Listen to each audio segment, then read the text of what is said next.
Hello everyone, let me introduce myself first. My name is Mikha Valentino Siregar. I'm from Management 2028. My NPM is 224-11109.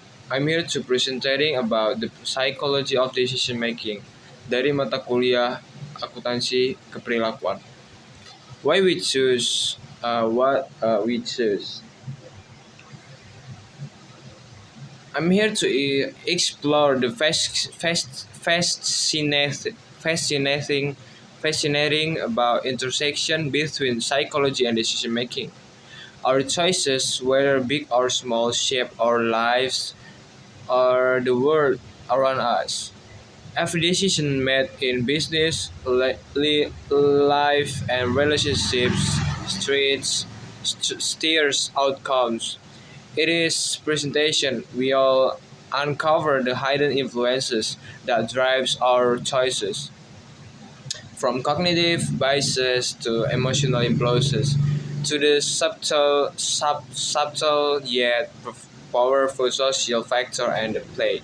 Understanding these psychological undercurrents is the key of making more informed and effectively decisions.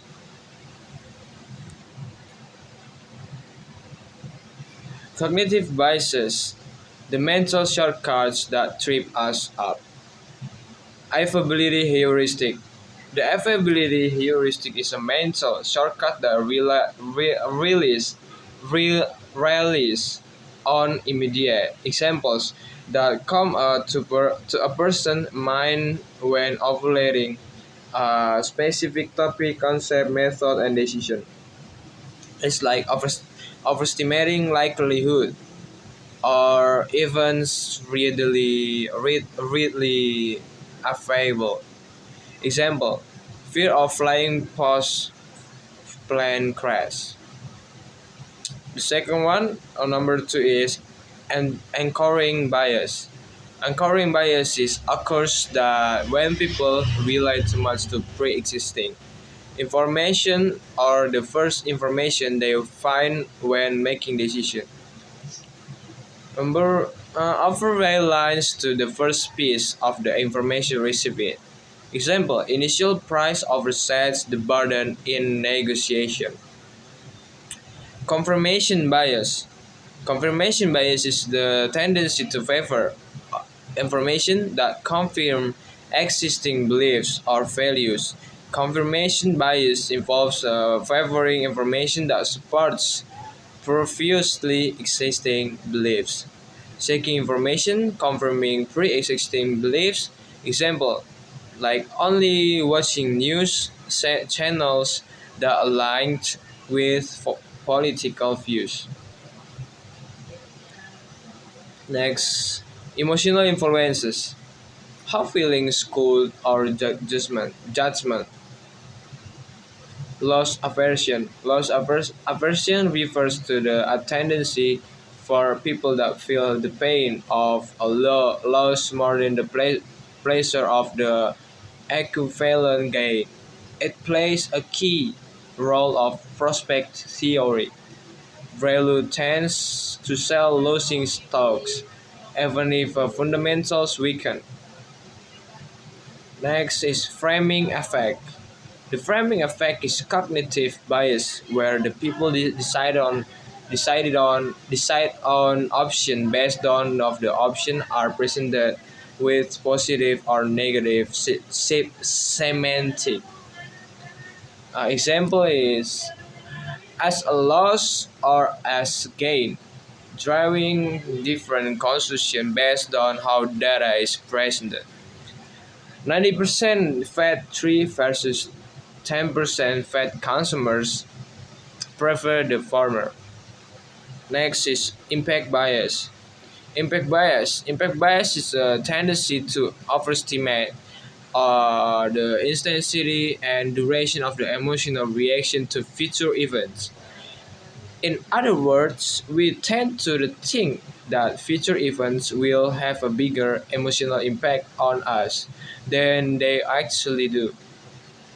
Overestimating happiness after winning the lottery. Social factors.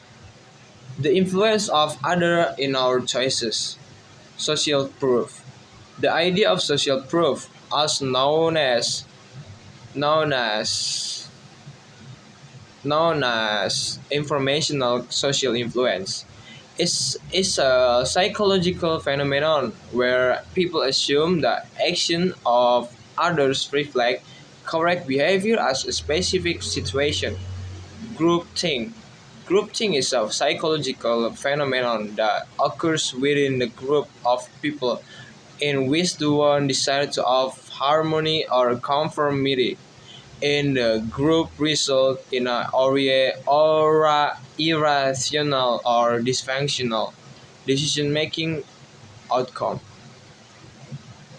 Number three is authority bias. Authority bias is a cognitive bias that causes people to value the opinion of an authority figure, even if they are wrong more than their own.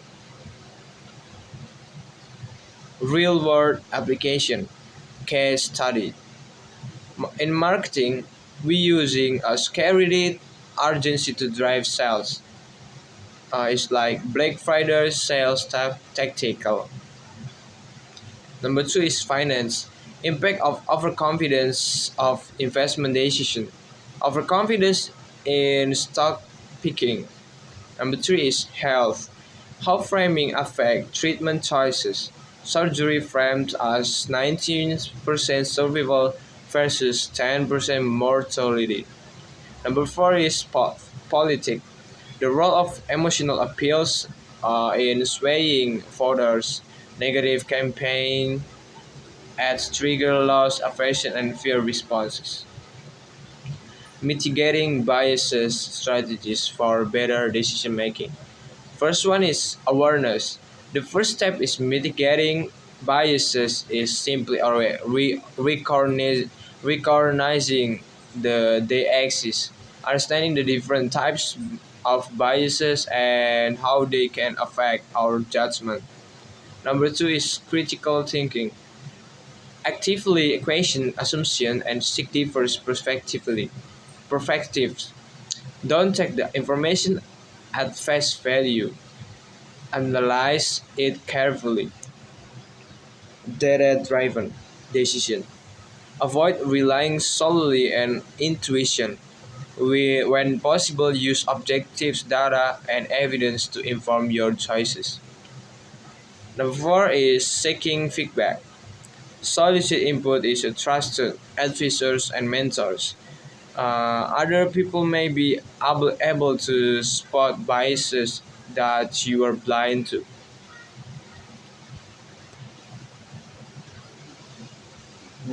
I think my presentation already over, and I will close my presentation. Thank you for the time and see you. Goodbye.